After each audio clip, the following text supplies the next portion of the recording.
Ya, dialog kita lanjutkan kembali masih bersama Ibu Rani dan Ibu Sri atau Ibu Dudu dari BPS DKI Jakarta. Ibu Dudu, ini kalau kita bicara soal Jakarta, ini kan umurnya udah 488 tahun nih. Mestinya kalau kita ngomong umur ini udah dewasa sekali gitu ya. Sudah mestinya, ya ini harapannya tentunya, warga Jakarta semuanya bahagia. Dengan umur yang begitu mapan, mestinya segala kesalahan-kesalahan yang pernah terjadi itu bisa direduksi gitu supaya tidak terjadi. Nah, kalau kita bicara soal kebahagiaan, Bu Dudu, tadi dikatakan angkanya itu 69,2% gitu ya, kalau nggak salah 69,2. Pakai persen atau enggak? Itu bukan persen ya? Atau angkanya saja 69,2. Nah, ada yang tidak bahagia, ada yang bahagia. Nah, ini kalau kita bicara yang tidak bahagia itu orang yang bagaimana, dan orang yang bahagia itu orang yang bagaimana kalau dari respondennya, Bu Dudu? Jadi saya menyampaikan hasil dari survei. Kalau lihat dari tingkat pendidikan nih, dari tingkat pendidikan pertama. Tingkat pendidikan semakin tinggi tingkat pendidikan, kepuasannya semakin tinggi juga. Bisa nggak dikatakan bahwa orang yang semakin tinggi pendidikannya itu semakin bahagia dalam hal ini? Iya, seperti itu. Bisa seperti itu ya. Sampaikan. Kemudian kalau dari status perkawinan bisa juga ya. Jadi untuk yang berstatus menikah itu lebih bahagia daripada yang tidak. Nah, terus yang satu lagi nih yang ini ada cerai mati, cerai hidup. Justru cerai mati itu lebih bahagia daripada yang cerai hidup gitu. Kalau cerai mati dia tahu bahwa pasangannya itu setia sampai mati artinya kan sebetulnya. Kalau cerai hidup ya itu kan mereka cerai dengan keadaan kesal dan marah gitu. Bisa jadi begitu ya, Bu Rani. Nah, itu kalau tadi di soal status, tadi yang menikah itu bahagia, yang belum menikah itu kurang bahagia. Nah, kalau yang cerai mati itu bahagia, lebih tinggi nilainya. Nah, di antara yang menikah sama cerai mati, mana yang lebih bahagia kalau hasil surveinya? Itu hampir sama ya. Hampir sama, tapi kalau hampir sama berarti ada yang lebih tinggi? Enggak, kalau yang menikah itu 69,32, yang cerai mati 69,29. Oh, hampir sama lah ya. Oke, hampir sama. Jadi yang paling rendah adalah yang single. Boleh nggak kalau saya katakan sebetulnya ya karena angkanya itu 69, ini angka keseluruhan 69. Banyak warga Jakarta itu yang cerai mati dan juga menikah. Enggak juga ya? Kalau secara umum sih ya lebih banyak yang statusnya menikah ya. Status menikah daripada yang maksudnya hasil surveinya itu, hasil surveinya? Hasil surveinya sama ya? Kurang lebih ya. Kurang lebih, oke. Nah, ini menarik sebetulnya, Bu Rani. Ini hasil surveinya menyatakan demikian. Tapi kalau dari segi keilmuan, apakah memang juga seperti itu? Iya, dari soal pendidikan, tingkat pendidikan semakin tinggi, tingkat pendidikan semakin bahagia. Semakin bahagia. Karena kalau seseorang punya tingkat pendidikan yang lebih tinggi, dia memiliki persepsi tentang kebahagiaan itu pun juga lebih tinggi. Karena kan kebahagiaan itu soalnya persepsi. Bagaimana kita mempersepsikan kebahagiaan itu? Kita identikan kebahagiaan itu dengan apa? Nah, buat orang-orang yang tingkat sudah kemapanan, sudah pendidikannya sudah lebih tinggi, maka dia mungkin melihat kebahagiaan itu lebih filosofis, ya, lebih spiritual misalnya, ya. Nah, jadi itu sangat menentukan tingkat pendidikan. Atau bisa juga lebih bisa lebih sabar, lebih menerima keadaan, artinya, bisa nggak seperti itu? Misalkan mungkin itu dari tingkat umur ya. Dari tingkat umur. Dari kalau kita lihat dari sisi umur melihatnya, bukan dari sisi pendidikan. Artinya kan gini, Bu Rani, misalkan orang yang pendidikannya rendah, mungkin nanti bisa dikoreksi sama Bu Dudu, yang pendidikannya rendah secara ini pernyataan subjektif. Biasanya tingkat kesejahteraannya juga tidak terlalu tinggi. Tapi dia punya keinginan yang tinggi. Misalkan pengen seperti orang yang punya mobil mewah segala macam, dan itu kan akan sangat mengganggu kebahagiaan seseorang, gitu. Tapi bagi orang yang mungkin pendidikannya tinggi, dia akan bisa mengukur, oh kemampuan saya memang segini gitu. Ya kalau nanti punya rezeki, ya itu berarti rezeki saya. Tapi kalau memang tidak ada rezeki, ya inilah gitu. Bisa menerima keadaan seperti itu atau bagaimana? Tapi kebahagiaan itu, yang menentukan kebahagiaan itu kan banyak faktornya. Banyak faktornya. Ya, banyak faktornya. Salah satunya adalah kalau saya melihat dari perspektif survei, kebahagiaan itu adalah pertama adalah bagaimana dia menerima dirinya. Itu hubungannya dengan masa lalu. Penerimaan kondisi dirinya. Kemudian itu sebagai faktor internal. Lalu ada faktor eksternal. Faktor eksternal itu adalah lingkungan, pendidikan, harta, dan sebagainya. Lalu yang terakhir adalah kemampuan adaptasi. Kemampuan adaptasi. Ya, kemampuan dan orang adaptasi. yang bisa punya kemampuan adaptasi lebih tinggi biasanya orang yang berpendidikan tinggi, bukan begitu? Tidak juga ternyata. Tidak juga ternyata ya. Karena juga ada hubungannya dengan kemampuan bagaimana dia menerima tadi. Apakah sekarang pertanyaannya, apakah orang yang tingkat pendidikan yang tinggi kemudian dia bisa menerima dirinya sebagaimana adanya? Karena juga bisa dikaitkan dengan masa lalunya. Jadi ada aspek-aspek emosi di sana.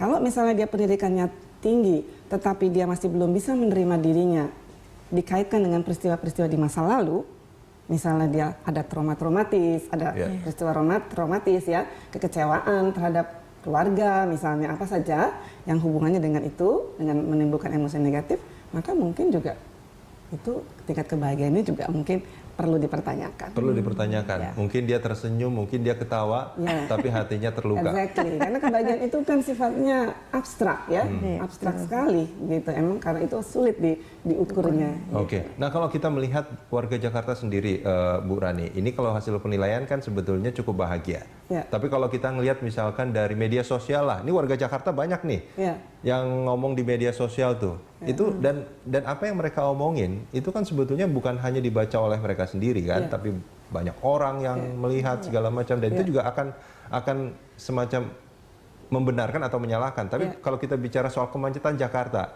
hampir pasti semua orang akan membenarkan apa yang terjadi. Betul sekali itu, Mas Rudi. Itu kan kalau saya lihat kembali lagi tadi ya, apa yang menyebabkan manusia atau seseorang itu bahagia, itu kembali lagi ditandai dengan perasaan-perasaan. Nah, kalau tadi, tapi perasaan itu kan juga abstrak. Nah, oleh karena itu kita melihatlah bagaimana sikapnya, bagaimana perilakunya, dan kemampuan adaptasinya terhadap lingkungan atau terhadap suatu peristiwa. Sekarang kalau misalnya dia itu ngomel, misalnya ya, mencaci, kemudian menggunakan bahasa-bahasa yang sifatnya kekerasan, bullying, itu kan sebetulnya suatu ekspresi dari perasaan tidak aman, perasaan tidak damai. Perasaan tidak ada penerimaan terhadap dirinya. Oke, kalau kita melihat merasa tidak dihargai sebagai warga. Oke, nah kalau kita bicara soal kemacetan Jakarta itu kan bukannya kadang-kadang, setiap hari biasanya, dan orang hampir setiap hari ngalamin itu. Itu bukankah sebetulnya menjadi salah satu penentu juga bahwa warga Jakarta itu sebetulnya kurang bahagia, paling tidak dari unsur kemacetan. Kalau soal keamanan juga kita tahu ada kejadian di angkutan segala macam. Itu banyak sekali. Nah itu gimana kalau menurut Bu Rani? Iya, kalau saya melihatnya seperti itu, seperti tadi Mas Rudi katakan. Kurang bahagia? Kurang bahagia. Kalau dilihat dari, ya ini judgement, tapi judgement mungkin subjektif, tapi kita kan bisa melihat situasi ya. Bisa melihat keadaan dari sosmed. Bagaimana setiap orang tiap hari kita baca semua mencaci. Di media, di televisi saja kan kita bisa lihat bagaimana kalau mereka dimintai pendapat kan juga mereka melakukan. Kalau Bu Dudu sendiri, Ibu sebagai orang yang tinggalnya di Jakarta juga, Bu, atau Jakarta Selatan. Tinggalnya di Jakarta, kerjanya juga di Jakarta. Sebagai warga Jakarta, apa Ibu cukup bahagia? Iya, saya merasa cukup bahagia. Cukup bahagia. Artinya sudah bisa menerima pagi macet, tapi itu yang harus dilalui oleh warga Jakarta. Artinya ini seperti yang Bu Rani katakan. Ibu Dudu ini termasuk orang yang sudah bisa menerima keadaan. Jakarta macet gitu kan. Jadi ngapain lagi harus ngomel-ngomel, karena ngomel-ngomel nggak bisa menyelesaikan masalah. Mungkin itu maksudnya. Jadi penduduk kemampuan adaptasinya terhadap lingkungan itu tinggi. Oke. Itu kalau itu dari segi kemacetan yang udah Ibu bisa terima, apalagi Bu yang kira-kira sudah bisa Ibu terima? Sebenarnya banyak ya, untuk Jakarta itu terlalu banyak disediakan kemudahan-kemudahan sebetulnya ya Bu. Kemudahan ada, tapi permasalahannya juga banyak. Permasalahan juga banyak. Kalau menurut Ibu Dudu, apa yang selain kemacetan, apalagi yang sebetulnya membuat minus? Ya, yang selama ini disampaikan tadi Bu Rani tadi kekerasan. Oke. Bu Dudu sama Bu Rani, ini ada satu telepon dari Ibu Ai di Jepang. Ini penontonnya sampai ke Jepang ini. Ibu Ai, selamat pagi kalau dari Indonesia, Bu. Kalau di Jepang waktunya apa sekarang, Bu? Iya, sekarang jam 10 ya, kurang lebih ya. Oke, udah siang ya Bu Ai ya. Oke, Bu Ai, apa tanggapannya soal tema kita kali ini, Bu Ai? Tanggapannya tadi yang dibilangin ibu-ibu, kita ini kan udah berumah tangga ya, udah berumah tangga. Daripada dicerai mati, daripada dicerai hidup, mendingan kita dicerai mati. Ya betul itu ya bagi saya ya. Nah, sedangkan saya ini lagi proses ya, lagi proses. Tiba-tiba suami kita itu menghilang begitu aja, nggak tahu dia ada di mana. Jadi dia tuh meninggalkan kita sama anak kita. Jadi bagaimana ini nasib saya ini? Saya mau minta begitu, bagaimana tanggapannya gitu ya Bu ya? Oke, ini baik Ibu Ai, terima kasih banyak. Ini kayaknya Ibu Ai ingin counseling sebetulnya ya. Dengan keadaan seperti ini, ya mungkin perasaan Ibu Ai pasti. Tadi apa kalau bisa diartikan itu artinya apa itu Bu Rani? Bingung? Ya, apakah Ibu Ai bingung atau khawatir? Nah, itu jelas. Halo Ibu Ai, sudah terputus sayangnya. Tapi kalau halo Ibu Ai. Iya oke ya. Ya, yang Ibu rasakan seperti apa Bu? Bingung gitu ya? Yang saya rasakan, saya ini hidup ini bagaimana ya? Saya ini seperti tidak hidup gini ya. Sedangkan anak saya ini masih kecil. Di sini anak saya baru masuk SD ya. Tahun ini bulan 4 baru masuk SD. Sedangkan hidup di Jepang nggak seperti hidup di Indonesia ya. Kalau hidup di Jepang ini, kalau kita nggak punya suami, kayaknya sangat sulit ya. Dalam berbagai bahasa, kita tidak punya pendamping. Jadi kita ini sebagai tidak hidup gitu bagi saya. Kenapa gitu ya? Sedangkan suami saya ini sekarang nggak tahu adanya di mana. Kok tiba-tiba meninggalkan kami begitu aja gitu ya? Baik Ibu Ai, terima kasih banyak Ibu Ai sudah bersama kami. Ya, ini memang agak sedikit menyimpang ya. Ibu Ai tinggalnya di Jepang. Kita lagi ngomongin soal warga Jakarta. Tapi ya ini mungkin kita harus mungkin ya berempati juga mungkin sama Ibu Ai keadaannya. Tapi itu juga mungkin terjadi di Jakarta sebetulnya. Peristiwa-peristiwa seperti Ibu Ai ini juga ini juga terjadi, bisa saja terjadi di Jakarta. Nah, kalau kita melihat kenyataan seperti itu jelas sangat tidak membahagiakan. Betul nggak? Mungkin ini saya tanya sama ibu-ibu, mungkin perasaannya mungkin sama. Ya, kalau saya iyalah dalam kebingungan begitu. Kebingungan ya. Kalau orang bingung pasti tidak bahagia ya Bu Rani ya. Pasti tidak bahagia ya. Ya, kembali lagi tadi kan pencetus kebingungan atau hal-hal yang menimbulkan kebingungan itu kan banyak faktor. Kalau dia bisa memaknai, kemudian memaknai apa yang terjadi pada dirinya dengan lebih positif, itu dia akan bahagia. Meskipun agak sulit sebetulnya dalam kondisi Ibu Ai ya untuk mencari yang positifnya itu bagaimana? Artinya begini, kalau orang yang bahagia, dia punya sikap-sikap yang kreatif dan proaktif. Nah itu penting sekali. Nah itu pendidikan dari dalam keluarga. Dan ya dalam keadaan ini kan misalkan Bu Ai menganggap bahwa dirinya kan ya mungkin kelihatan bahwa hidup di sini itu serba sulit. Mungkin banyak juga warga Jakarta yang merasakan hal seperti itu. Artinya lingkungan sekitarnya itu yang harus mendukung.